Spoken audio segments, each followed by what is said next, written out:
Sure. All right, what's up, everybody? All right, we're starting off where we left off last time with the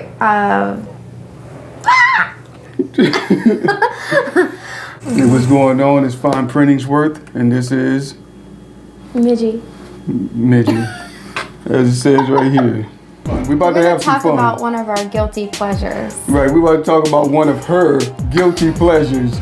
You know, Love is Blind fans, before you go any farther in this video, if you have not of season 6, the new season they just released, stop the video right here and come back whenever you've watched, okay? Because there will be a little bit of spoilers. Now, if you're not a Love is Blind fan, if you made it to this point, keep watching because, I mean, who doesn't love us? I mean, yeah, there you go. I mean, you can enjoy what we're doing, what we're talking. All right, what's up, everybody? We're starting off this episode. We're picking up right where we left off. So we're gonna make this one a little bit quicker. You know, we're gonna try to condense it as much as possible because it's a lot of work. All right, so let's talk about Amy and Johnny first. I will say out of the couples, I think that they are the strongest at this point. There are some things that are holding them up a little bit, like the baby issue. You know, Johnny's like really scared about having a baby, wants to be financially stable. He had mentioned living as frugally as possible because he wants to retire early. I mean, we all want to retire early. I can respect that. Yeah, but not really a conversation. I think that is... I think when you're meeting somebody so soon as that show makes it to be, where you only have a certain amount of time to get to know somebody, those things are like things you got set in store for your life. You got it planned out. I want to retire at 55. Like, stuff like that is important. So when you already got that set as a goal, you can't just quickly drop that when you meet somebody who says, well, I actually don't want to live frugally. So now your whole life is thrown off course. So I think him having a rush in that situation and like switch up what he's been planning for who knows how long already, you know. Right, so that might be like a cause for him to say no in the situation because they're not really aligning on their goals at this point. Then again, there's also the issue with her father. Maybe he hasn't really been supportive of her being on the show, so that could be an issue too. So those are major disagreements. The baby situation, wanting to retire early and live frugally, you can understand it, but I can see how it can knock two people off course and away from each other. For sure. Yeah. All right. Bing, bang, boom. Moving forward. All right. Next? So let's talk about Kenneth and Brittany. My God. These last 3 episodes were such a disaster for this couple. I think we had mentioned previously in our earlier video that we thought that maybe them getting back into the real world and from them both coming from completely different worlds might be an issue between the two of them. However, there wasn't even a chance to get really back into the real world because as soon as they got home, Kenneth was glued to his phone, wasn't paying any attention to Brittany, coming home late, and then they basically decided that they weren't really feeling each other like that. And well, not so much as they basically decided. I mean, it was more so on Kenneth's side to walk out of the situation. To walk out, right. To not take any accountability for the role he played in it. And she was still trying. She was still trying to have the conversation and figure out, okay, how can we fix this? We were doing so good, it seemed earlier. How can we fix this? But he wasn't in a mind frame of fixing things. He was in a mind frame of saying, here's what you're doing wrong. And if this is how you're feeling, then wow, we can't do nothing about that. What God has for us is what God has for us. Definitely, the conversation was extremely manipulative and basically turned it back on her when she's literally just saying, hey, the initial spark that we did have, I'm not really feeling that. Kind of like you're not really paying any attention to me. And then he just completely flipped it on her. It was like, well, if you're not feeling that way towards me, then that's an issue. So yeah, so that was very she dodged a bullet, point blank period. It was trashy of him to even treat a person like that, just anybody, period. Yeah, so they're pretty much done. They're not even pretty much. They're done. They better be done. She better be done. Let's just say that. She better be done. So couple number 3 that we're going to discuss is Jeremy and Laura. Lord have mercy. We knew even from before that this was not a good pick. Initially, I thought that it wasn't a good pick for him specifically. I thought he was a little off too, and I couldn't quite put my finger on it. But we knew for a fact that Laura wasn't really right from him from the instant demands, basically, once they met in person and with the Hawaiian shirts, motorcycles, whatever. Right.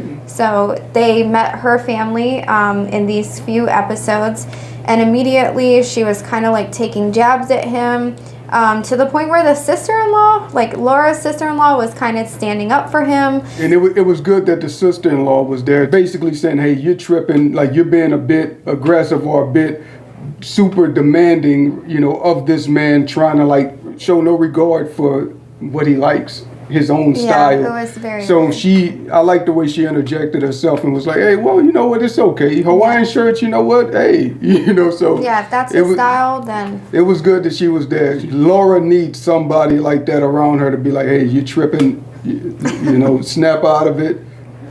But unfortunately, that I think kind of transpired into their relationship. And the last episode that we watched, Jeremy did stay out all night long until 5 o'clock in the morning. All night and apparently, yeah, it was all night long, 5 o'clock in the morning, with the other woman that he had a connection with in the pods, Sarah Ann, but did not choose her. So we don't really know what happened with that specifically because he didn't really want to talk about it. But Laura lit him up, and to be honest, I mean, I'm kind of glad that she did, but that couple just does not need to be together. It was only a matter of time. I mean, she was, when you treat somebody that way, you can't expect them to, be all about you. I mean, you already shown that you aren't about them, or you can care less about them by not letting him even be himself. So that kind of pushed him towards seeing what is possibly out there. What did I mess up when I chose her over Sarah Ann? I'm not surprised. There's no justification for cheating on somebody, but you got to be able to take accountability for treating someone poorly, and because how someone reacts towards how you made them feel. Yeah. You can't tell somebody how to feel when you treated them unkindly, Yeah. The next couple is AD and Clay, and I'm only gonna say one thing about this really, and that's when people show you who they are, believe them the first time, because consistently throughout all the episodes, and especially now, the only thing that Clay keeps bringing up is he keeps diving back into, he doesn't want to let AD down, and he's, talks about every man that he knows cheats. His dad cheats, his friends cheat. He basically flat out said that every man that he knows. So I think that he's worried about that. And if you have to worry about that, then you don't even trust your own character. You don't even trust yourself. So she just needs to run for the hills and leave that man alone. Two things about it. For one, when you get on a show that everybody's going to see and you say, ain't no man that I know is faithful. Every man that I know cheats. I know all your homies, all your partners, everybody got in trouble.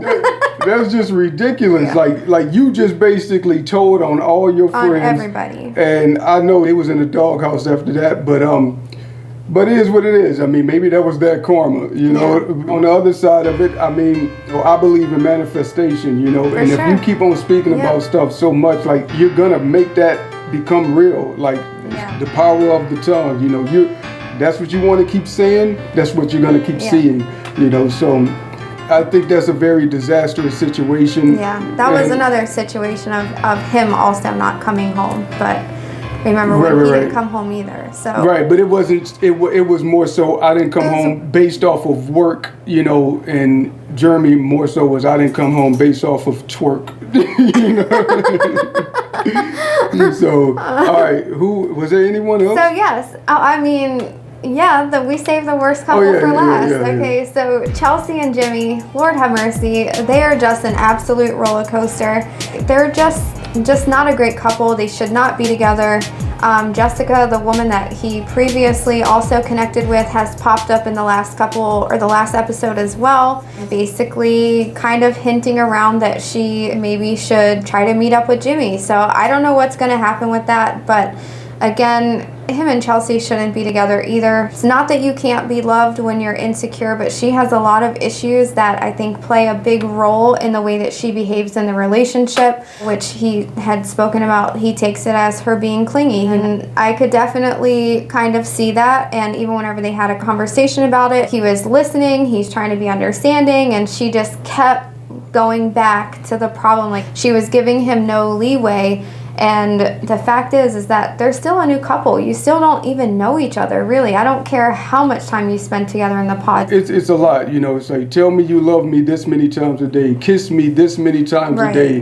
When you give someone a list of things to do, if they even follow that list that you gave them, you're going to be wondering all day, is it genuine? Do they want to do it? Are they doing it just because I told them to do it? And I know that if you told somebody that you want them to do it because they want to do it, not because it was one of your demands. You know, you want them to feel it in their heart. And I think that's what Jimmy found himself in, that situation where he's doing all these things based off of what she told him to do. Like, even when he does it, she's forgetting that he did it because she's like, oh, it didn't feel right. You said you loved me, but it didn't sound right. Yeah, so he was scared of Jessica having a child. He had a much better connection with her, I think. And I feel like he picked Chelsea as a default, and it's kind of showing. Like, he's not really... Well, of course. He's not really attracted to her like that, I don't think, even though he says that he is over and over, but I think he's just trying to make her happy. Right. You can only pretend for so long. Yeah. You know, so... Train wreck. The truth will come to the light as it seems to already be doing, because it's looking like Jessica's about to present herself into the mix, and Jimmy don't seem like he's headstrong, trustworthy enough to handle himself properly in that situation and not just become putty in Jessica's hands. Because my vote, and I'm thinking that he's going to be putty in Jessica's hands. Yeah, I think so too. So that's how I feel. Anyway, so you're talking about voting, so let's actually make some predictions. So who do you think is going to say yes at the altar? So Amy and Johnny. Amy and Johnny, no. Kenneth and Brittany. Kenneth and Brittany. They're not even going to the altar. Hold on, now you got to answer. Amy and Johnny, are they going to make it? I think they're going to say yes. Jeremy and Laura, do you think that? No. Oh my God, no. If they said yes, that is just an annulment waiting to happen. Right. Well, first they got to get past the whole him staying out till 5 o'clock in the morning thing. I'm still thinking no. So AD and Clay. I think no. I think that he's going to say yes and she's going to say no. Chelsea and Jimmy. No. Yeah. If they do make it to the altar, she's going to say yes and he's going to say no. I think that he's just doing whatever he has to do to stay on the show for as long as possible, say what she wants to hear, and then as soon as it's time to do altar time, he's like, all right, that's it. Like, peace out. That's it. That's all I got for you.